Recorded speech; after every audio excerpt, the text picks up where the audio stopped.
This is the morning weather briefing. This is for Friday, August 30th. Almost to meteorological fall. I'm James Spann. The good news, heat levels will be way down next week. And for the weekend, we're going to dodge these random afternoon showers and thunderstorms like we had yesterday. And the tropics are indeed beginning to wake up. So a lot of things to discuss this morning. We'll start with the upper air look across the United States. And we've still got the ridge here. Understand we're going to be up in the 90s again today before the storms develop. The main mid-latitude westerlies, the jet stream, if you will, to the north. It's a pretty typical late August look. Showers are very hard to find across Alabama early this morning. See a couple of isolated ones south of the shoals. Got a few near the Gulf Coast, but again, things are pretty quiet. The bulk of the showers and storms today and in coming days will be from roughly 1 until 10 p.m. Temperatures are generally in the 70s across Alabama to start the day. We're expecting highs up in the middle 90s in most spots.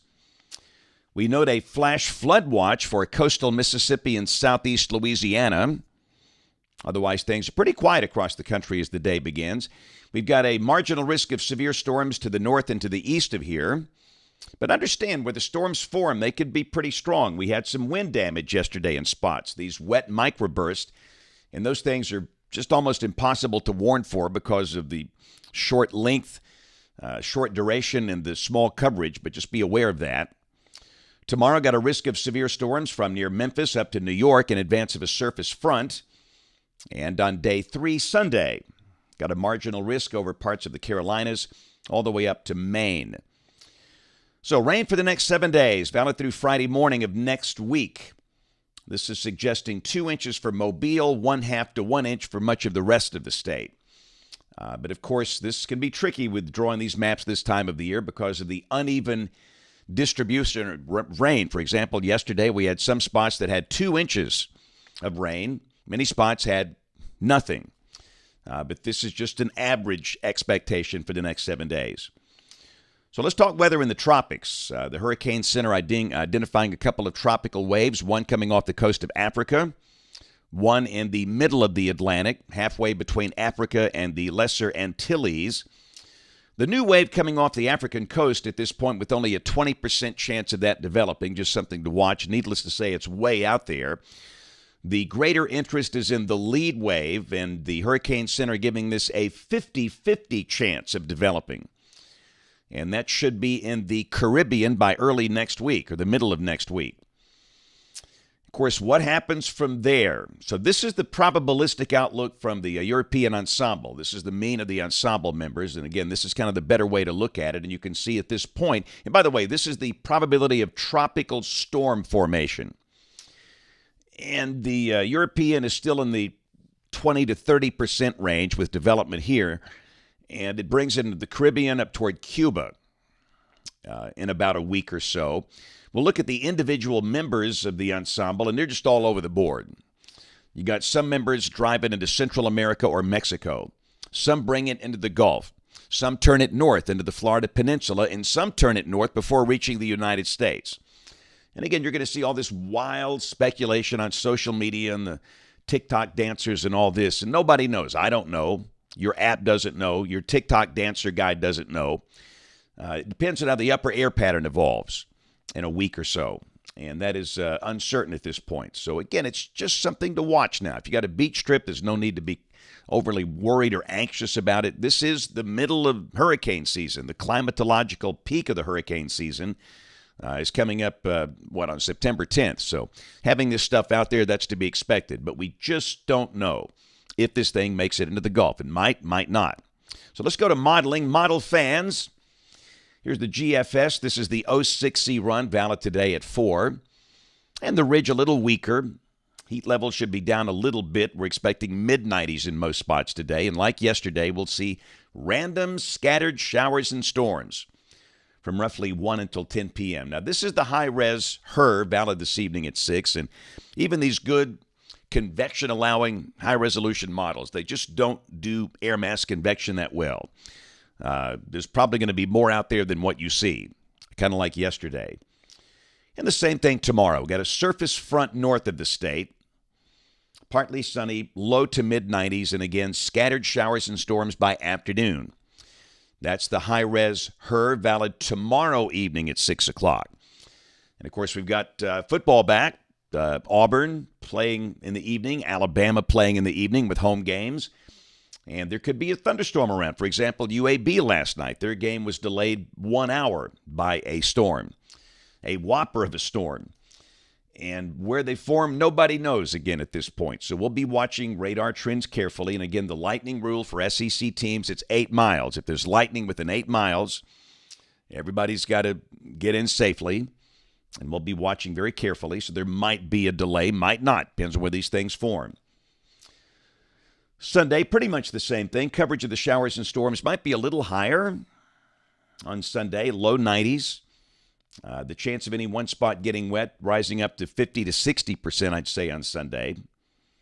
And then Labor Day Monday, back in the 40% bracket. Highs Monday close to 90.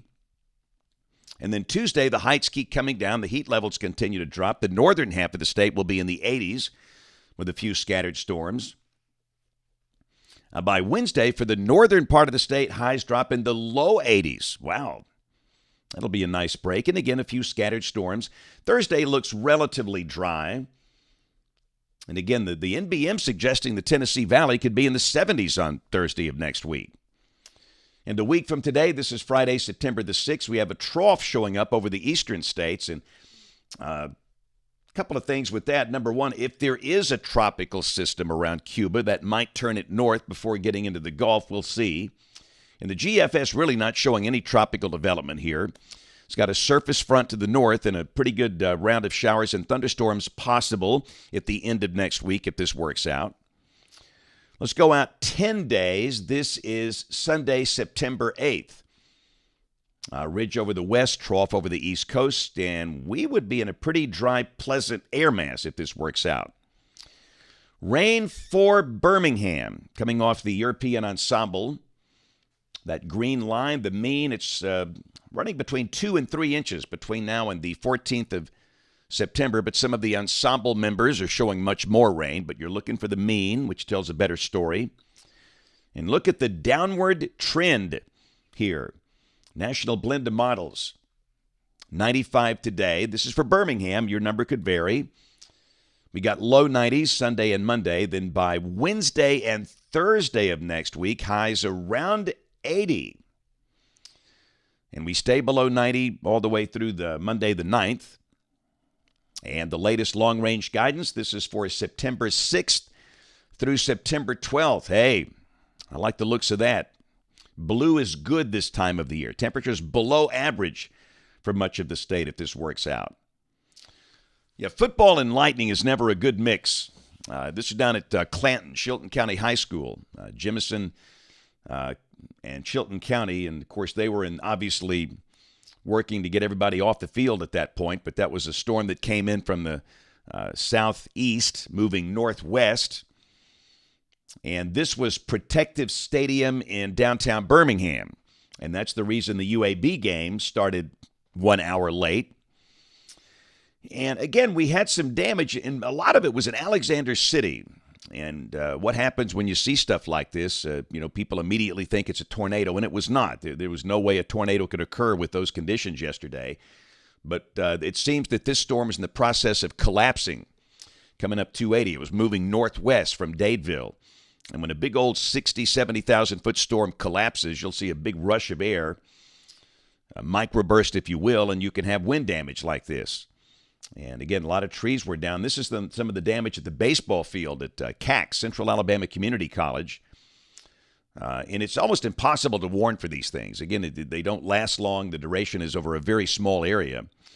But with summer storms, that is always a possibility. So, again, that's some of the damage in Alexander City yesterday.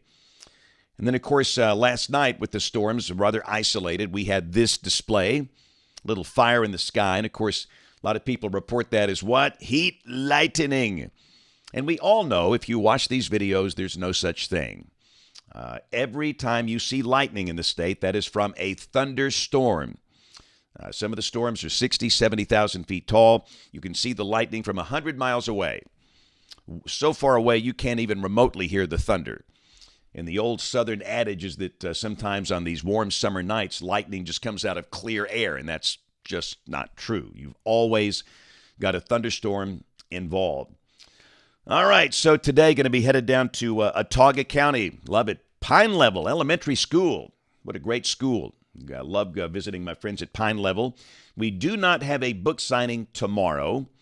I'll be at the University of Alabama doing the Baumhower's Victory Grill forecasts up on the big screens. And hopefully we will not have a lightning delay for that game or the one at Auburn. But again, we'll be watching radar trends carefully. Of course, hey, we invite you to watch us on TV this evening. I'll be live at the Hoover Met for Friday Night Rivals. That's our game over on Channel 68, our sister station. It's going to be the Battle of Hoover tonight. Spann Park at Hoover. And I'll be there at 4, 5, and 6, back in the studio tonight at 10. Thanks for watching. Have a great Friday, and God bless.